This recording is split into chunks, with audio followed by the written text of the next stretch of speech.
মোহ, বিচার, ভাব আর জ্ঞান, এই চারটির অভাব যার মধ্যে, কোনো কল্পেই সে দুঃখকে এড়িয়ে যেতে পারবে না। আসলে পৃথিবীতে সবচাইতেই বড় সুখ কি? দুঃখের কথা বললাম, পৃথিবীতে সবচাইতেই বড় সর্বোত্তম সুখ কি? জগতের সবচাইতেই দুঃখী ব্যক্তি কে? সবচাইতেই বড় দুঃখটা কি জগতে? আপনারা দেখছেন কুন্ডু মিডিয়া ইউটিউব চ্যানেল। 27 কল্প যিনি বেঁচে আছেন, সে কাকভূষণ্ডী আর মহামুনি মুক্ত পুরুষের কাছে শুনব জগতের সবচাইতেই দুঃখী ব্যক্তি কে? সবচাইতেই বড় দুঃখটা কি জগতে? সেই দুঃখের কথা কাকভূষণ্ডী ভক্তরাজ গরুড়কে বলতে বলেছিলেন যে দেখো, এই জগতে দুঃখী বলতে যদি আমরা মনে করি নির্ধনী, ধন বঞ্চিত, তাকেই যদি বলি যে দুঃখী, কথাটি ঠিক নয়। কারণ যাদের অর্থ আছে তারা যে সুখী এটা প্রমাণ করা যাবে না। যার ধন নেই তার অন্তত ইনকাম ট্যাক্সের ভয় নেই, তার অন্তত দস্যুর ভয়, সে ঘরের দরজা খুলেই ঘুমাতে পারে। যাদের ধন আছে বরঞ্চ এই ভয়গুলো তাদের বেশি। এরকম ভাবা উচিত নয় যে যার ধন নাই সেই জগতে সব থেকে বড় দুঃখী ব্যক্তি। না, সবচাইতেই বড় দুঃখ বলতে গিয়ে আমি চারটি বিষয় আনবো। এই চারটে যার মধ্যে আছে, এই জগতে সবচাইতেই বড় দুঃখী ব্যক্তি সেই। দেখুন, দুঃখের কথা বলতে গিয়ে প্রথমেই বলেছেন যার ভেতরে জ্ঞানের অভাব, এই জগতে সবচাইতেই বড় দুঃখী ব্যক্তি সেই। জ্ঞানের অভাব হলে কি হয় জানেন? এত হৃদয়েশ্বর পরমাত্মা আছেন, অথচ জ্ঞানের অভাবে আমি তার দিকে কখনো চেয়ে তাকে উপলব্ধি করিনি। আর যতদিন ভগবত উপলব্ধি, আত্ম উপলব্ধি না আসবে, ততদিন কোনো সমস্যার সমাধান আপনার জীবনে। আচ্ছা, এই পৃথিবীতে সমস্ত বৈদ্যুতিক আলো দিয়ে রাতের অন্ধকার দূর করা যাবে? সূর্য উদয় না হলে সম্ভব কি? কোনোদিন সম্ভব নয়। ভাস্কর সূর্য উদিত না হলে রাতের তিমির ও গাঢ় অন্ধকার কখনো দূর করা। আমাদের জীবনে ভগবত সাক্ষাৎকার ব্যতীত, ভগবত উপলব্ধি ব্যতীত কখনো কারো দুঃখ যেতে পারে না। এই জন্য যাদের সামনে জ্ঞানের অপার সম্ভাবনা আছে, এত সাধু সঙ্গ, এত শাস্ত্র, এত জগতের বাস্তবিক ঘটনা, এগুলি দেখেও যাদের জ্ঞান সম্মুখে থাকতেও যাদের ভিতরে জ্ঞান ও বোধ বা জ্ঞানের অভাব, এরাই জগতের সবচাইতে বেশি। দেখুন দুঃখের সংজ্ঞা কিভাবে দেয়া হয়েছে, কতগুলো বড় মার্মিক কথা। ধন নেই এই জন্য তুমি দুঃখী না, তোমার বড় অট্টালিকা নাই এই জন্য তুমি দুঃখী না। বৃন্দাবনে এখনো অনেক বাবাজি বিরক্ত বৈরাগী, তারা এখনো গাছতলায় বাস করছে। আমি যতদূর জানি নবদ্বীপের এমএলএর ছেলে, ইন্ডিয়াতে মনে হয় এমপিদের এমএলএ বলে, তিনি আজ 32টা বছর তিনি রাধাকুণ্ডে বাস করছেন, গোবিন্দকুণ্ডে। এমএলএর ছেলে সমস্ত সম্পত্তি পরিত্যাগ করে 32টা বছর কি করে জানেন? 32টা বছর 21 কিলোমিটার গিরিরাজ 3 বার করে পরিক্রমা দেয় দিনে। কবার? মানুষের পক্ষে সম্ভব? আজ পর্যন্ত ভালো একটা কুঠিয়া বাঁধেনি সে। কি পরে জানেন? কথাগুলো বড় আবেগ এনে দেয়, কণ্ঠরুদ্ধ করে দেয়। সম্মুখে এরকম ত্যাগ বৈরাগ্যের সাক্ষাৎ মুক্তি থাকতেও আমার হলো না, সেই জ্ঞানের উদয় হলো না, বিষয় বৈরাগ্য এলো না। তিনি একটা থান পরেন, থানটা কাচেন না, বলে অনেক রোগ হবে না। ওই থানে মাখানো আছে বৃন্দাবনের ব্রজধূলি। পায়ে কোনোদিন 32 বছরে পাদুকা দেননি। এই 45-50 ডিগ্রি গরমে ব্রজ রেণুকণার উপরে পদবিন্যাস করে আজও নির্জলা একাদশী থেকে 2 বার পরিক্রমা করেন। কুঠি বাঁধেননি, নিজে কখনো রান্না করে খায় না, কি করে জানেন? ওই রাত 11টা-12টায় গোবিন্দকুণ্ডে যাওয়ার আগে কোনো ব্রজবাসী মায়ের দুয়ারে গিয়ে জয় রাধে বলে ভিক্ষার হাত পাতে। ব্রজবাসী মায়েরা তাকে 2টো রুটি মাধুকরী দিয়ে দেয়। ওই পেয়ে 32টা বছর সে আছে। একটা ছেঁড়া গেঞ্জি গায়ে দেয়, ওইগুলো ধুলো মলিন করা, ধুলো নয়, বৃন্দাবনের চিন্তামণি স্বরূপ প্রেম চিন্তামণির ধুলি মাখা তাতে। হাঁটতে হাঁটতে পার একটা শিরা নষ্ট হয়ে যায়, পাটা সরু হয়ে যায়, পা পাততে পারে না। 6 মাস গিরি গোবর্ধনের তটে বসে নাম করতে করতে যাকে অপারেশনের জন্য দিল্লি নিয়ে যাওয়ার জন্য, এমনকি যিনি দিল্লির ক্ষমতায় আছেন বা যারা ওইখানের সংসদ আছেন, সবাই চেষ্টা করেছিল বাবাকে দিল্লি নিয়ে চিকিৎসা করার। বললেন, যেদিন থেকে রাধারানীর চরণে এসেছি প্রতিজ্ঞা করেছি ব্রজ ছেড়ে অন্য কোথাও যাব না। ব্রজ ছেড়ে যাননি।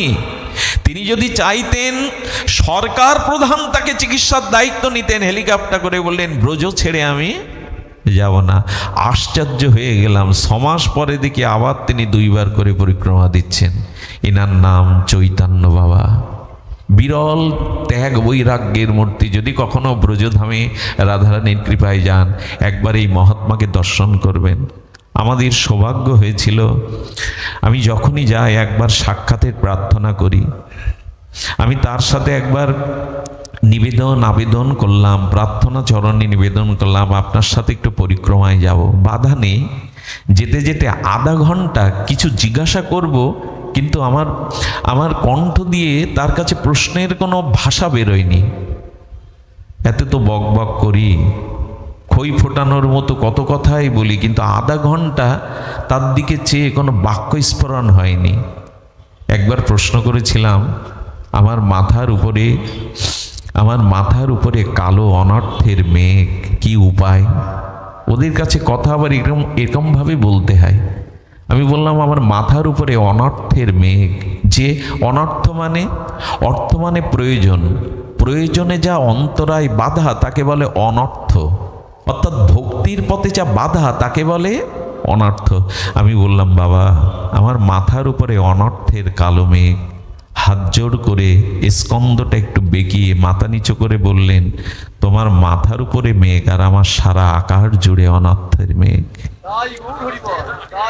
থেমে যায় ভাষা, শব্দ এখানে ক্রিয়া করে না। ওদের রাজ্যটা অনুভূতির, ওখানে কিছু বলতে গেলেই সব ভাষা থেমে যায়, শুধু অনুভূতি আর অনুভূতি। তুমি অনেক কথা যাও যে বলে কোনো কথা না বলি, তোমার ভাষা বোঝার আশা দিয়েছি জলাঞ্জলি। কিছু রাজ্য আছে যে রাজ্যে ভাষাটা বড় বেমানান, ওখানে হৃদয়ের অনুভূতিটাই শুধু কাজ করে। অনুভূতির রাজ্য কিনা, ভজন রাজ্যটা অনুভূতির রাজ্য। তাই এত জ্ঞান থাকতেও যারা ভগবানকে, আচ্ছা ঘরে রামায়ণ আছে, ঘরে শ্রীমদ্ ভগবত গীতা আছে, ভাগবত আছে, আলমারি ভর্তি সাজানো আছে, কিন্তু তার একটি শ্লোক সে জীবনে অধিগত অভ্যাস করল না। এই অভাব যার, এই জ্ঞানের অভাব যার এ জগতে সবচাইতেই বড় দুঃখী ব্যক্তি তিনি সবথেকে দুঃখী ব্যক্তি। দ্বিতীয় কোনটা আমি 4টে বলবো বলেছি, তারাই জগতে সর্বোত্তম দুঃখী ব্যক্তি। দ্বিতীয়টা হলো যার ভেতরে ভাবের অভাব আছে, সেই হলো সবথেকে বড় দুঃখী ব্যক্তি। দেখুন, আপনার কিছুই না থাক, জগতের সহায় সম্পত্তি পদমর্যাদা যাই না থাক, কিন্তু ভাবের অভাব কখনো হতে দেবেন না। হৃদয়ের যে একটা নির্মল শুদ্ধ ভাব, এই ভাবটার অভাব আজ বড়। মানুষ হাসে, কিন্তু হাসির মধ্যে দেখবেন ওখানে ভাব ক্রিয়া করছে না, মেকি নকল। হাসছে কিন্তু হাসির ভিতরে শুদ্ধ ভাব প্রকাশ হচ্ছে না। এই জন্য আজ সমাজে, মনুষ্য সমাজে ভাবের বড় অভাব দেখা দিয়েছে। এই ভাব থাকলে না, যদি হৃদয়ে সেই বিশুদ্ধ নিষ্কপট একটা ভাব বজায় রাখতে পারেন, তবে দেখবেন এই জগতে কোনো দুঃখই, ভাবটা কেমন জানেন? আপনারা জানেন ঠাকুর রামকৃষ্ণ পরমহংসের গলায় দুরারোগ্য ক্যান্সার হয়েছিল। স্বামীজি কয়েক রাত্রি জেগে উনি পায়চারি করতেন, ঠাকুর যন্ত্রণা কাতর হতেন, ঘুমাতেন না, স্বামীজিও খেতেন না। একদিন স্বামীজি বলছে, ঠাকুর মায়ের সাথে তো তুমি কথা বলো, মাকে অন্তত কিছু খাওয়ার অনুমতি নাও, মাকে তো জানাতে পারো। নরেন, নরেন শোন, এই জীবন যৌবন দেহ মন ভাবের দ্বারা আনন্দময়ীকে দিয়ে দিয়েছি, ভবতারিণীকে দিয়ে দিয়েছি। যে বস্তু অপরকে দিতে হয় তার কাছে আবার সেই বস্তু চাইতে হয় রে। এরা কোন জগতে, একবার ভাবুন তো, এরা কোন অনুভূতিতে? ওরে দেহ মন সর্বস্ব তার চরণে দিয়ে দিয়েছি, অর্পিত বস্তুকে আবার চেয়ে নিতে হয়। আর সন্ধ্যে ভক্তদের বললেন, এটা আমার প্রারব্ধ, এটা আমার প্রারব্ধ। একটা কথা বলি, জগতে রোগটাকে দুঃখের সাথে তুলনা করা হয়। রোগ একটি ভয়ানক দুঃখময় পরিস্থিতির সৃষ্টি করে। তবে আপনাদের বলবো, রোগ দুই প্রকারের। বারবার বাস্তবতায় ফিরে আসতে হয়, আবেগটাকে থামিয়ে। রোগ দুই প্রকারের। এক প্রারব্ধজনিত যে রোগ, সেটা ভারতবর্ষের ডাক্তার কেন, আমেরিকার ডাক্তার কেন, পৃথিবীর কোনো ডাক্তার সারাতে পারবে না। যদি প্রারব্ধের কারণে কোনো রোগ আপনার জীবনে, দেখবেন একই ডাক্তারের কাছে দুইজন একই রোগ নিয়ে গেল, একজন নিরাময় হলো আর একজন হলো না। এর কারণ হলো ওই রোগটা তার প্রারব্ধ জনিত। প্রারব্ধ আপনাকে ভুগতেই হবে, ওই রোগ সারবে না।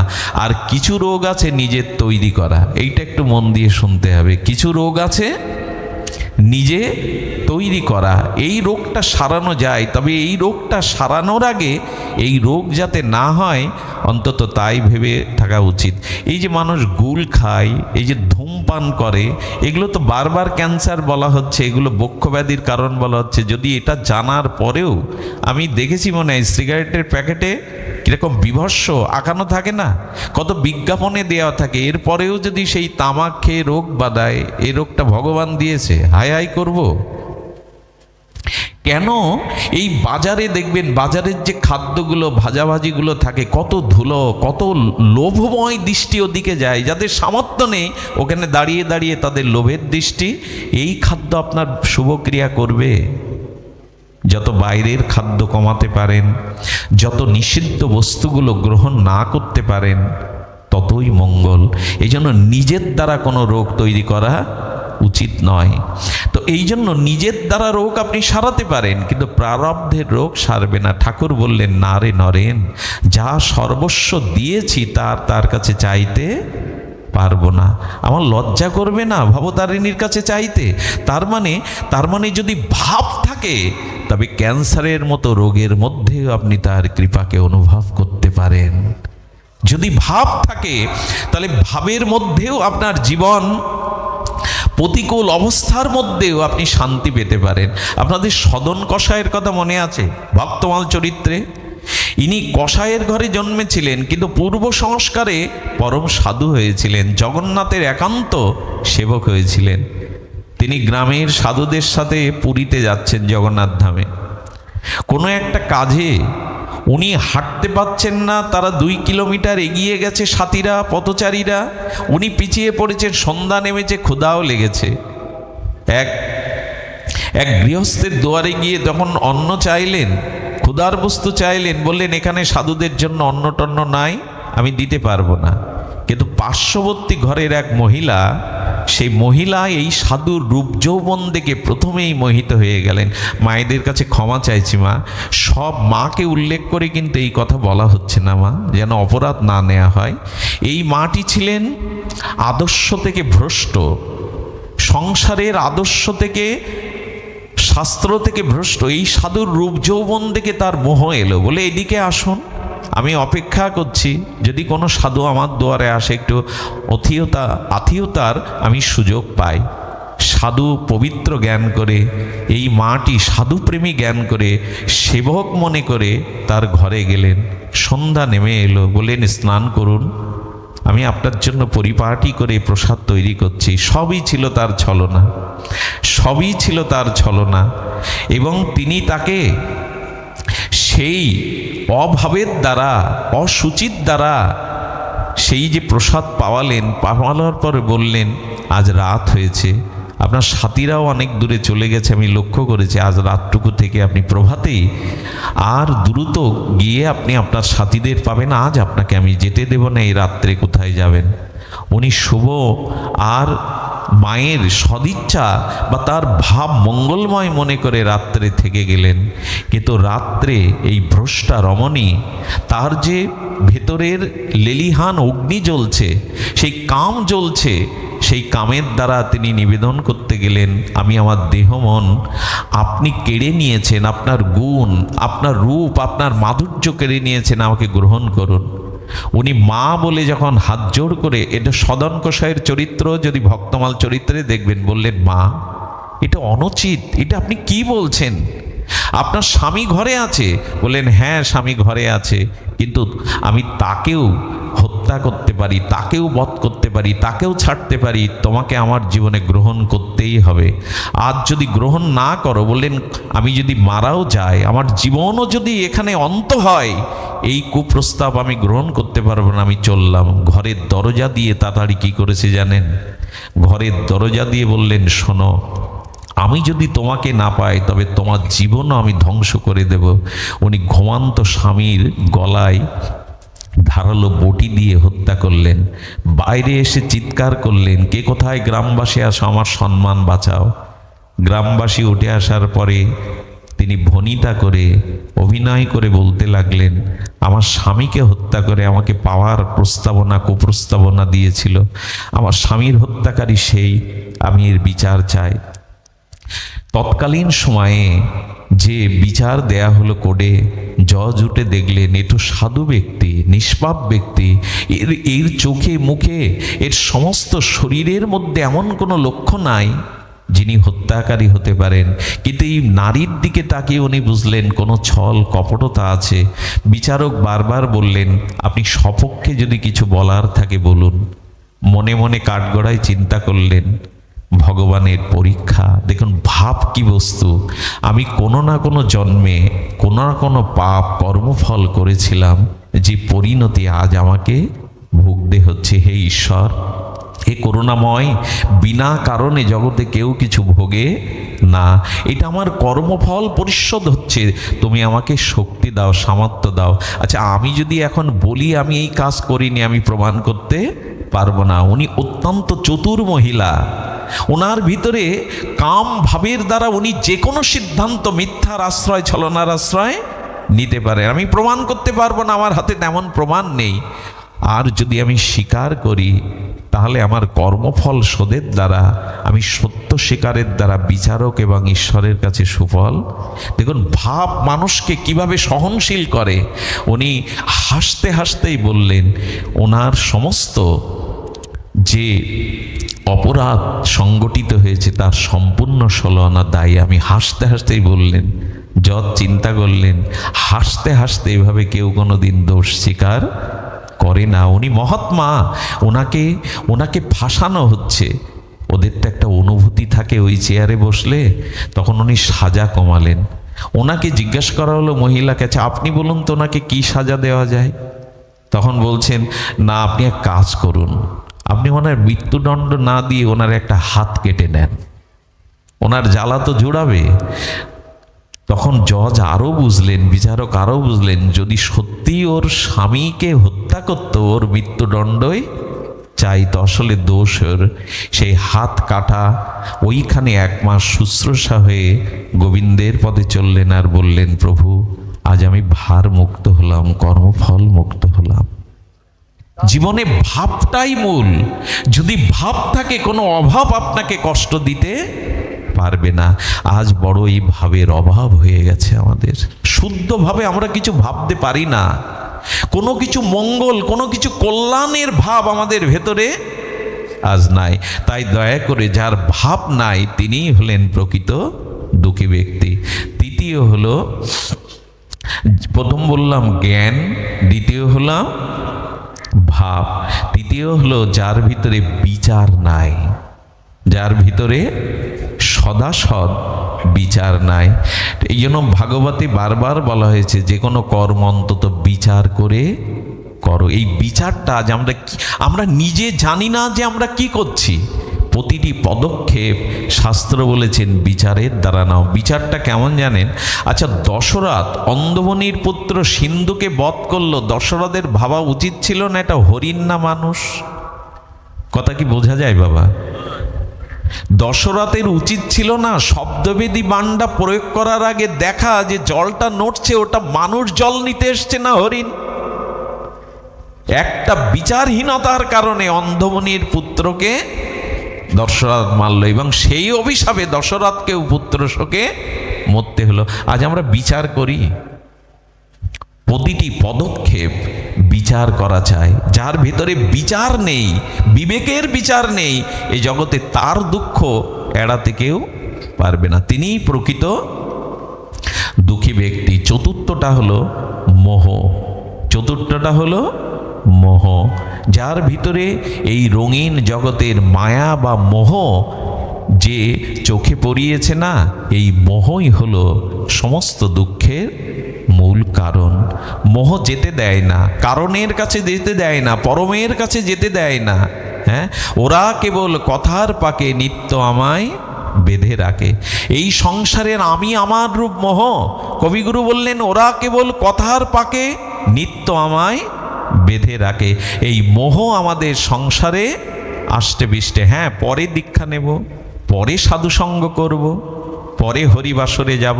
তো আমি আর দীর্ঘ সময় না নিয়ে বলি, এই চারটি বস্তু যার মধ্যে নিতান্তই অভাব, তিনিই হলেন জগতের সবচাইতেই বড় দুঃখী